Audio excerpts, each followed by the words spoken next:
ফেনীতে BNP chairperson ও সাবেক প্রধানমন্ত্রী বেগম খালেদা জিয়ার গাড়িবহরে হামলার ঘটনায় হওয়া মামলায় শাহিন আলম নামে এক যুবককে আটক করেছে র্যাব। রোববার সন্ধ্যায় ঢাকা মহানগরীর সবুজবাগ থানাধীন বাসাবো থেকে তাকে গ্রেপ্তার করা হয়।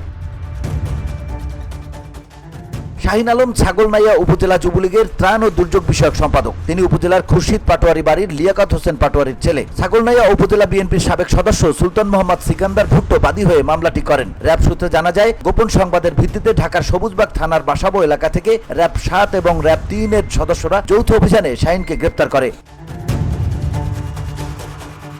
র্যাব জানায়, গ্রেপ্তার আসামিকে জিজ্ঞাসাবাদে তিনি সাবেক প্রধানমন্ত্রী বেগম খালেদা জিয়ার গাড়িবহরে হামলার ঘটনায় হত্যা চেষ্টা ও নাশকতা মামলার এজাহার নামীয় পলাতক আসামি বলে স্বীকার করেছেন। এ বিষয়ে জানতে চাইলে র্যাব ফেনী ক্যাম্পের অধিনায়ক শেখ মোহাম্মদ সেলিম বলেন, গ্রেপ্তার আসামির বিরুদ্ধে পরবর্তী আইনানুগ ব্যবস্থা নেওয়ার জন্য ছাগলনাইয়া থানায় হস্তান্তর করা হয়েছে।